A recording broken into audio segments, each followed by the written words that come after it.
안녕하세요. 수학쌤의 테마 수학에 오신 것을 환영합니다. 반갑습니다. 오늘은 7번째 테마 영화 속의 수학 5번째 시간으로 페르마의 밀실에 나오는 생존 퍼즐 문제를 다루어 보겠습니다.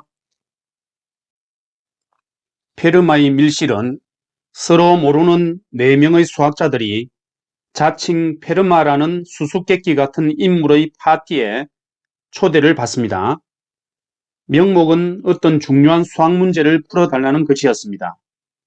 파티 동안 손님들은 갈루아, 힐베르트, 파스칼, 올리바라는 가명을 써야 합니다.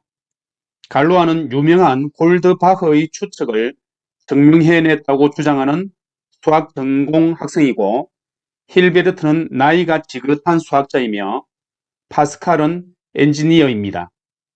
올리바는 체스를 매우 잘 둔다는 것 외에 알려진 것이 없습니다. 초대는 함정입니다. 4사람은 네모난 방에 갇혀 몇몇 수학 문제와 맞닥뜨리게 됩니다.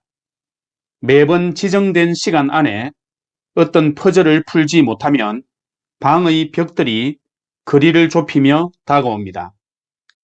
이제부터 영화에 나오는 퍼즐을 풀어봅시다. 몸풀기 퍼즐 1입니다. 다음 1년의 숫자의 패턴은 무엇인가? 네, 해설입니다. 일단 숫자는 1부터 9까지인데 불규칙적으로 나열되어 있는 듯이 보입니다. 이 영화는 스페인 영화인데 1부터 9까지의 스페인 단어는 다음과 같습니다. 그래서 단어의 알파벳 순서대로 나열한 것이 됩니다. 만일 이 문제를 영어권 영화로 만들었다면 1년의 숫자 배열을 어떻게 해야 할까요? 자, 그러면 다음과 같이 되겠죠. 8, 5, 4, 9, 1, 7, 6, 3, 2 이렇게 나열해야지 알파벳 순서대로 됩니다. 다음 몸풀기 퍼즐 2입니다. 한 사내가 작은 보트로 늑대 한 마리, 양 한 마리, 양배추 한 통을 강 건너편으로 실어 날라야 한다. 한 차례 이동할 때마다 사내는 셋 중 하나만 나를 수 있다. 사내가 가까이에 없으면 늑대는 양을, 양은 양배추를 먹어버릴 것이다. 셋 다 무사히 강 건너편으로 옮기는 방법을 구하라 입니다. 자, 정답이 2가지 나올 수 있겠는데요. 정답 1은 양을 싣고 가서 일단 두고 옵니다. 그리고 늑대를 싣고 가서 양과 바꾸어 옵니다. 또 양배추를 싣고 가서 두고 옵니다. 마지막으로 양을 싣고 갑니다. 정답 2는 양을 싣고 가서 두고 옵니다. 양배추를 싣고 가서 양과 바꾸어 옵니다. 늑대를 싣고 가서 두고 옵니다. 마지막으로 양을 싣고 갑니다. 자, 그 다음에 본격적인 퍼즐 1입니다. 사탕 가게에 사탕 상자 3개가 있다. 각각의 상자에는 박하사탕, 아니스 사탕, 그리고 그 둘의 혼합물이 들어있다. 사탕 가게 주인은 세 상자의 이름표가 모두 잘못 붙여져 있다고 한다. 이름표를 내용물에 맞게 바꾸기 위하여 사탕 상자를 최소 몇 번 열어야 하는가 입니다. 자, 해설을 보겠습니다.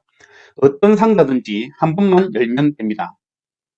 내가 열게 되는 상자가 첫 번째로 박하 이름표의 상자를 열었을 때, 만약에 그것이 열어보니까 아니스라면 아니스 이름표 상자에는 혼합이, 혼합 이름표 상자에는 박하가 들어있다는 말입니다.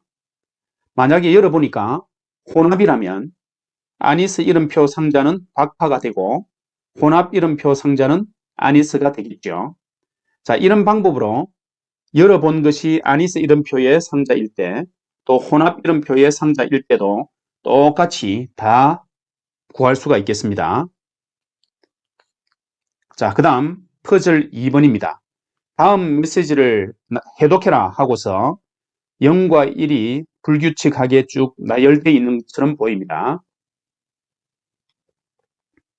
자, 이것은 숫자의 개수를 일단 세어보면 169개로 13의 제곱이 됩니다. 그래서 숫자들을 13 곱하기 13으로 배열을 했습니다. 그러면 다음과 같고, 이제 1과 0을 구분하기 위해서 1을 검은색으로 칠하게 되면 그림과 같은 해골이 나오게 됩니다.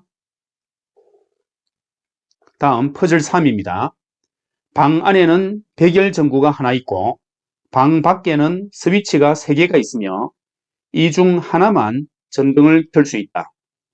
방 밖에서는 스위치를 마음대로 조작할 수 있지만 방문을 열면 더 이상 스위치를 조작하지 못한다. 어느 스위치가 불을 켜는 스위치인지 알아내려면 어떻게 해야 할까? 단, 스위치는 모두 오프 상태이다. 자, 해설입니다. 스위치에 일단 1, 2, 3이라는 번호를 매깁시다. 먼저 1번 스위치를 켜고 기다린 후에 1번을 끄고 다시 2번 스위치를 켠 후에 문을 열었을 때 전등이 켜져 있으면 당연히 2번 스위치가 정답이겠죠. 그런데 전등이 꺼져 있다면 전등을 만져봐서 지금 이 전등은 백열 전구라고 했습니다. 그래서 아까 켠 상태에서 오래 있었으니까 뜨겁게 되겠죠. 뜨겁다면 정답은 1번 스위치가 되겠고 만약에 차갑다면 정답은 3번 스위치가 되겠습니다. 다음 문제 퍼즐 4번 4분과 7분을 측정할 수 있는 모래시계 각각 한 개로 9분을 측정하려면 어떻게 하면 되겠는가 입니다. 자, 해설 1입니다. 일단 4분과 7분 모래시계를 동시에 뒤집습니다.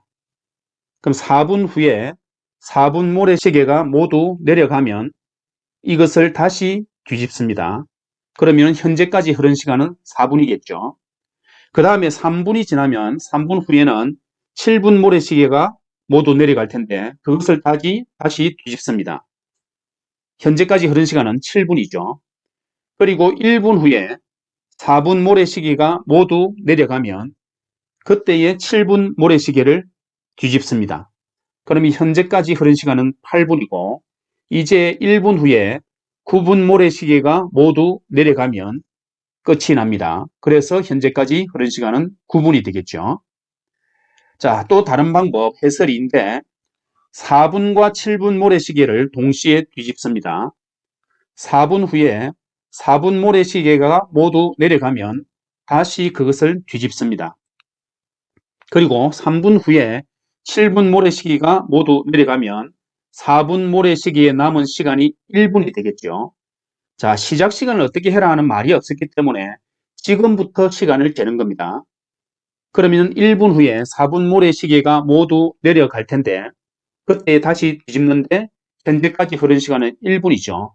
그러면 이제 아주 간단하게 4분 후에 4분 모래시계가 모두 내려가면 그때까지 흐른 시간은 5분이고 또 이 4분 모래시계를 다시 뒤집어서 또 4분 후에는 9분이 되겠지요. 퍼즐 5입니다. 한 학생이 선생님께 선생님의 세 딸의 나이를 물었다. 선생님은 세 딸의 나이를 모두 곱하면 36이 되고 더하면 우리 집 번지수가 된다. 고 대답했다. 학생이 선생님 댁 번지수는 알고 있지만 그것만 갖고는 모르겠는걸요? 하고 말한다. 선생님은 큰 아이는 피아노를 치기 시작했다. 고 대답했다. 세 딸의 나이는 각각 얼마인가? 입니다. 자, 해설입니다. 나이는 정수일 것이기 때문에 36을 2의 제곱 곱하기 3의 제곱으로 소인수분해 보면 세 딸의 나이가 될 수 있는 것은 이렇게 8가지 경우가 나옵니다. 그리고 차례로 더했을 때 번지수는 38, 21, 16, 14, 13, 13, 11, 10으로 나오는데 학생이 선생님 댁의 번지수를 아는데도 불구하고 조건이 부족하다고 했기 때문에 번지수는 13으로 중복이 되는 166, 229 중에 답이 있습니다. 그런데 선생님이 큰 아이가 피아노를 치기 시작했다라고 말을 했기 때문에 229가 답이 되겠죠. 그래서 세 딸의 나이는 9살, 2살, 2살입니다. 다음 퍼즐 6입니다. 진실나라 사람들은 항상 진실만을 말하며 거짓나라 사람들은 항상 거짓만을 말한다. 한 외국인이 문이 2개 있는 방에 갇혔다. 각각의 문은 진실나라 사람 1명과 거짓나라 사람 1명이 지키고 있다. 외국인은 누가 어느 나라 사람인지 구분할 수 없으며 한쪽 문만이 자유로 가는 문이다. 외국인이 각각의 간수에게 한 번씩 질문을 할 수 있다고 가정할 때 어떤 질문을 하면 자유로 가는 문을 찾을 수 있겠는가 입니다. 해설 1입니다. 한 간수에게 이렇게 질문합니다. 내가 상대 간수에게 가서 그 사람이 지키는 문을 가리키며 이 문이 자유의 문입니까? 라고 묻는다면 뭐라고 대답할 것 같은가요?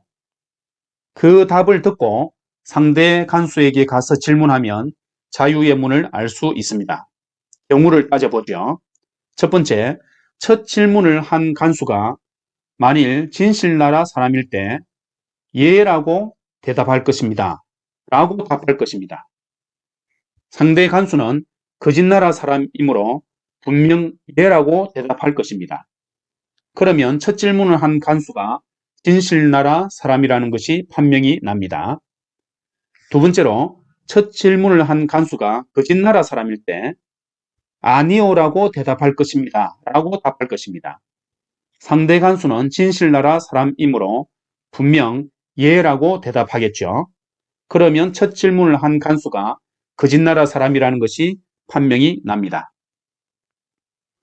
해설 2는 거의 해설 1과 비슷한데 질문이 약간 다릅니다. 한 간수에게 이렇게 질문합니다. 내가 상대 간수에게 가서 어느 쪽이 자유의 문입니까? 라고 묻는다면 뭐라고 대답할 것 같은가요? 그 답을 듣고 상대 간수에게 가서 질문하면 자유의 문을 알 수 있습니다. 자, 왼쪽 문이 자유의 문이라고 가정하고 경우를 따져보았는데 살펴보시기 바랍니다. 이제 해설 3입니다. 한 간수를 선택해서 그가 지키고 있는 문을 가리키며 당신이 자유의 문을 지키고 있느냐고 내가 어제 당신에게 물었더라면 당신은 그렇다 라고 말했을까요? 라고 질문합니다. 그러면 첫 번째 경우로 이 간수가 진실나라 사람이라면 예 라고 답할 것입니다. 두 번째로 이 간수가 거짓나라 사람이라면 어제 거짓말을 했을 테니까 그렇다 라고 말했을 텐데 오늘 어제 한 말에 대해서도 거짓말을 해야 하니까 아니요 라고 말할 것입니다. 그러므로 예라고 말하면 진실나라 사람이고 아니요 라고 말하면 거짓나라 사람이 되겠죠. 퍼즐 7입니다. 어머니는 아들보다 21살 많다. 6년 후 어머니는 아들보다 나이가 5배 많게 된다. 이때 아이의 아버지는 무엇을 하고 있겠는가? 예, 해설입니다. 아들의 나이를 X살이라고 합시다. 그러면 6년 후 어머니의 나이를 계산하면 X 더하기 21 더하기 6이 되면서 그리고 X 더하기 6의 5배가 되겠지요. 그렇게 계산해 보면 X는 마이너스 4분의 3이 나옵니다. 즉 이것은 나이로 따지면 마이너스 9개월이란 이야기죠. 이것은 생전 9개월이 됩니다. 그러니까 임신한 지 1개월 정도밖에 안 되는 것이죠. 그래서 아이의 아버지는 무엇을 하고 있겠는가? 라는 질문이 결국 아마도 아버지는 어머니 곁에서 사랑을 속삭이지 않을까요? 재미있게 보셨나요? 보신 후에 조금이라도 도움이 되셨다면 좋아요와 구독 누르시는 거 잊지 마세요. 수학쌤의 테마 수학 동영상 업로드 시각은 매주 월요일과 목요일 16시입니다. 많은 관심 부탁드립니다. 감사합니다.